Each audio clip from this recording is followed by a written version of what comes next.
Welcome back. Democrats taking direct aim at abolishing the Electoral College. Oregon's governor is expected to sign a bill to become the latest state to recognize the national popular vote during presidential elections. And constitutional expert Byron Henry joins us now to explain what this means for our nation. Thank you so much for joining us. We appreciate it. Glad to be with you. So, talking about the National Popular Vote Compact, if Oregon joins in, this would be what, the 15th state, or they'll join 15 other states? Actually, they would become the 15th state to vote in favor of this. How would this impact our national elections?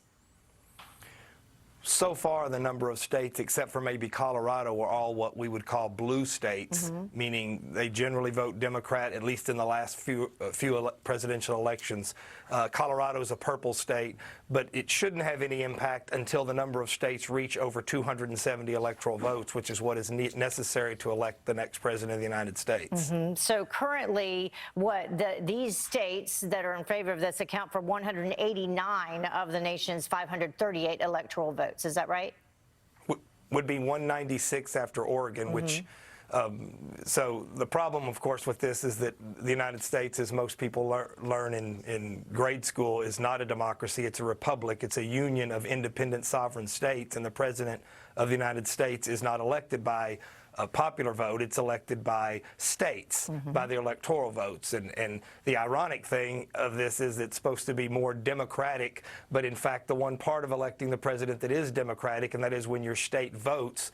Oregon is basically saying that if someone other than their own state wins the presidential national popular vote, that Oregon would actually cast its votes for someone that its own citizens didn't vote for. So you say this is actually the opposite, and it's very undemocratic for this movement. Besides being contrary to the constitutional design, and of course it hasn't ever been tested in court if a state actually casts its electoral votes for a candidate who did not actually win the state's popular vote. But it is undemocratic for Oregon to cast its votes for instance, Donald Trump, if he were to win Oregon in 2020. And in fact, if Elizabeth Warren won Oregon, but Donald Trump was elected by the national popular vote, they would be required to cast their electoral votes for Donald Trump instead of Elizabeth Warren, for example. And that's not very democratic for the citizens of Oregon. So undemocratic, unconstitutional. Why are we talking about this?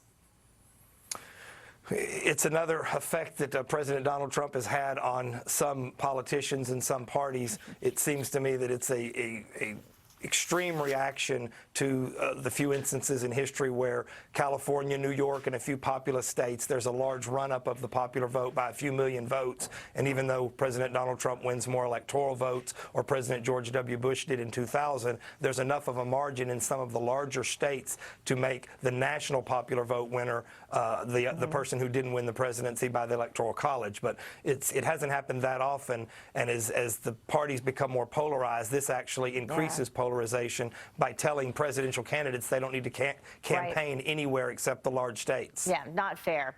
Byron Henry, thank you so much for joining us. We appreciate it. My pleasure.